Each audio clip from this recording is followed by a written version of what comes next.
3, 2, 1. Oke.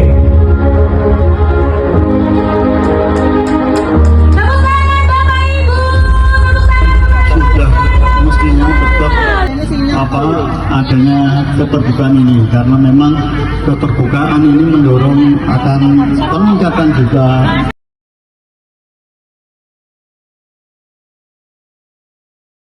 Iya, mendapatkan penghargaan tersebut dan kedepannya seperti apa yang Pak Heri? Baik, assalamualaikum warahmatullahi wabarakatuh. Selamat pagi semuanya. Rekan-rekan sekalian, mungkin kita lihat banyak influencer muda kan. Mau lihat senamnya tadi bukan main.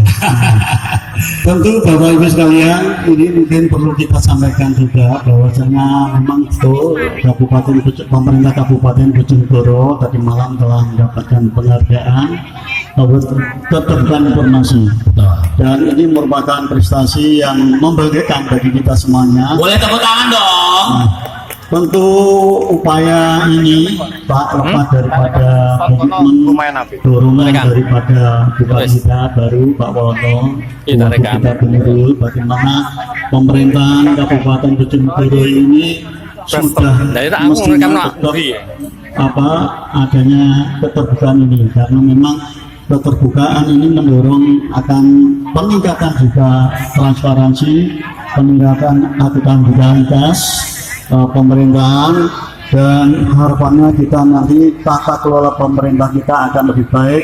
Harapannya yang lebih penting lagi itu adalah partisipasi dari masyarakat akan meningkat. Ini loh program-program pemerintah, tidak ada yang ditutup-tutupi, masyarakat bisa juga saran masukan.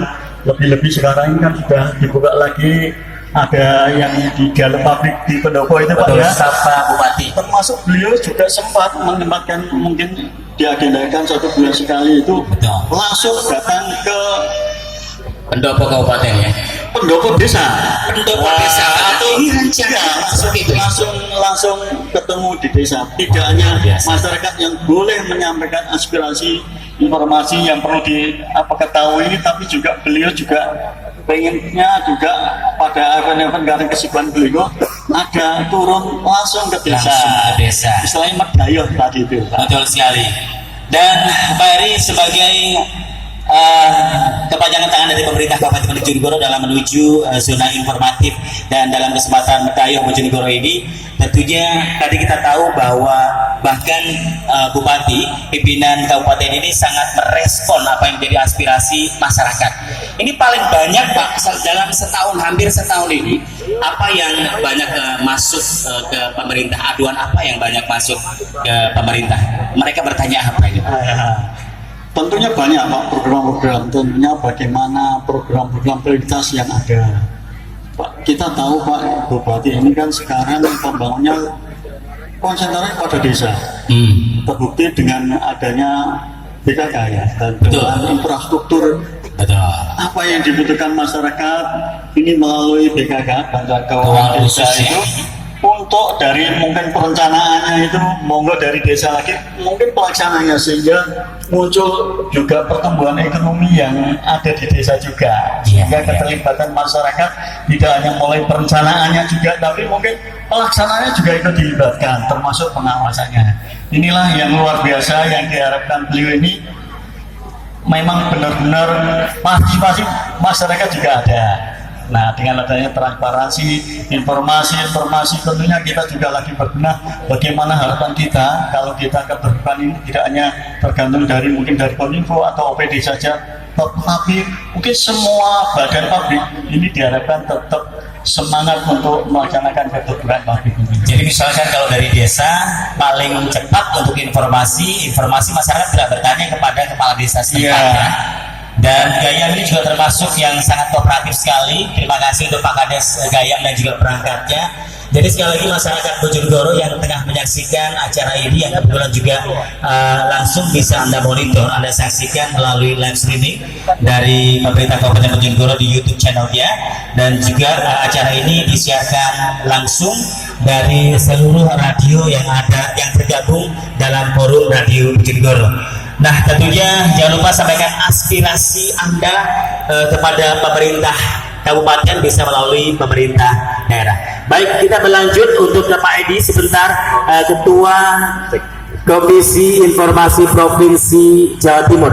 Pak Edi, tentunya melihat kabupaten-kabupaten saat ini dan juga boleh dibilang masyarakat yang semakin kritis ya.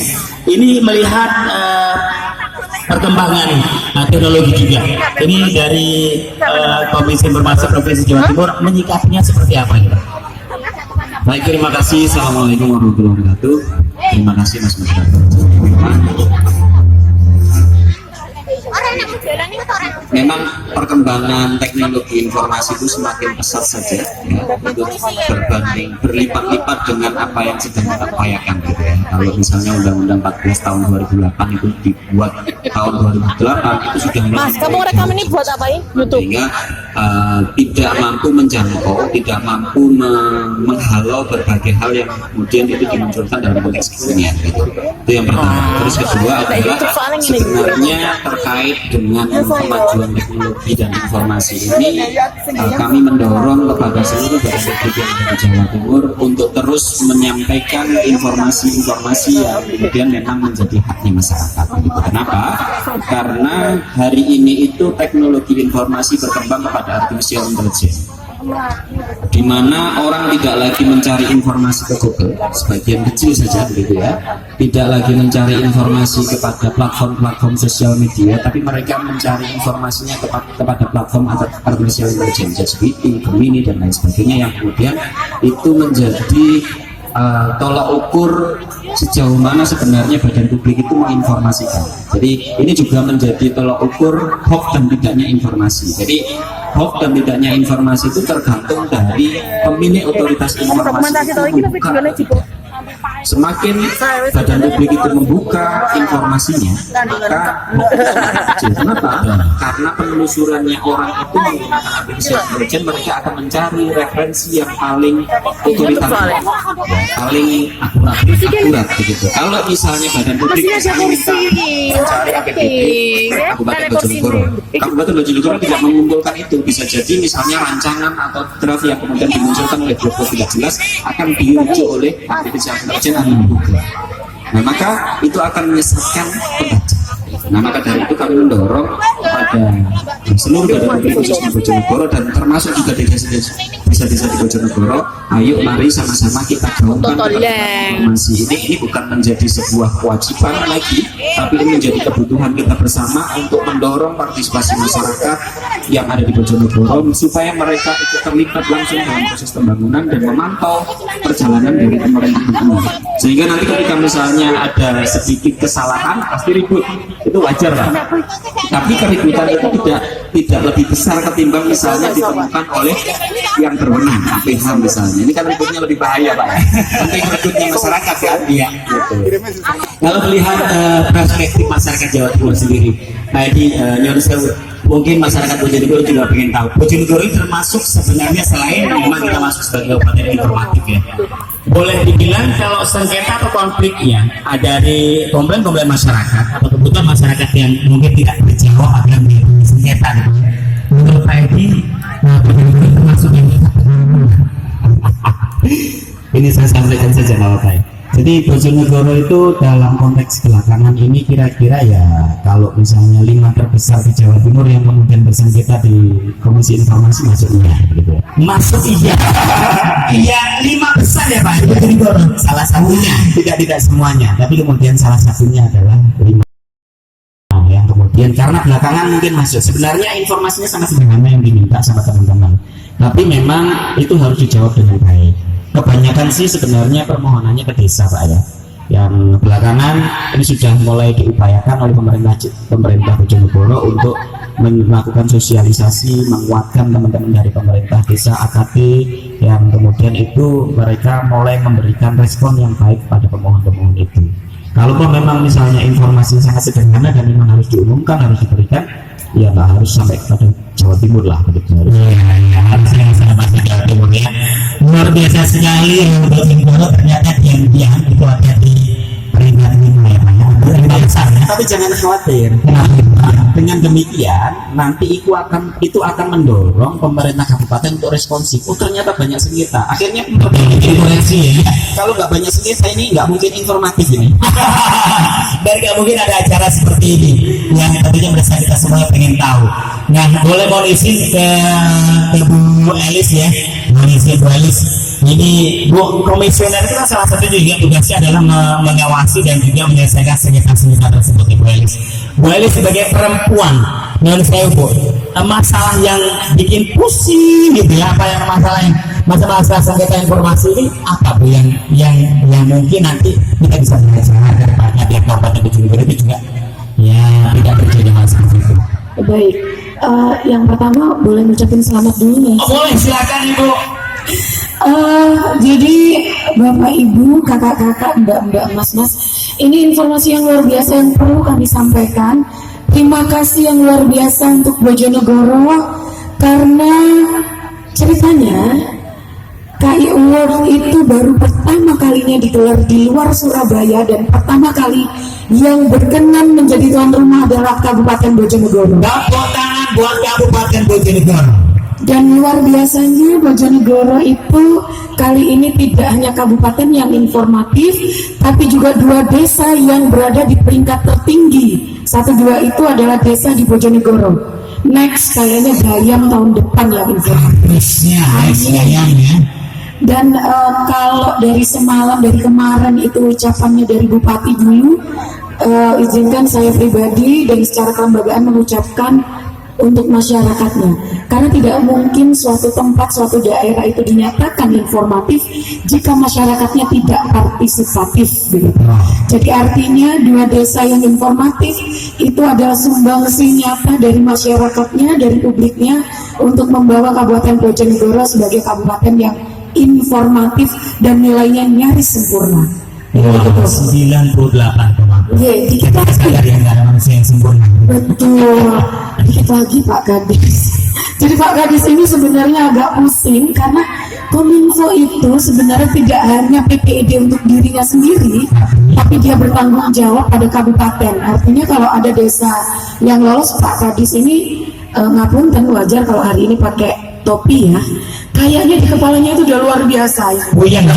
Buyangnya luar biasa. Karena orang-orang dari informasi semuanya yang tujuan pasti kalau pemerintah Kabupaten Bojonegoro untuk ganti kota, ya kali Kominfo ya. Betul. Karena begini, kalau kita mau dapat itu gampang banget.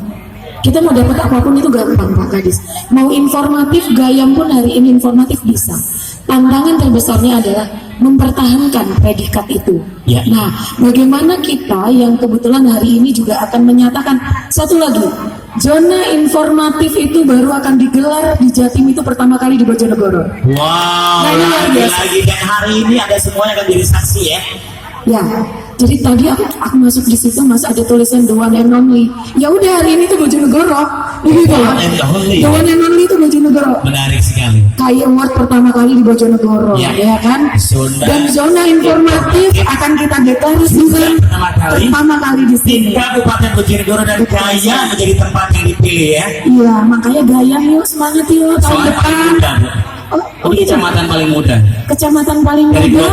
28 kecamatan, Gayam yang ke-28. Pengembangan, Gitu. apa kanan?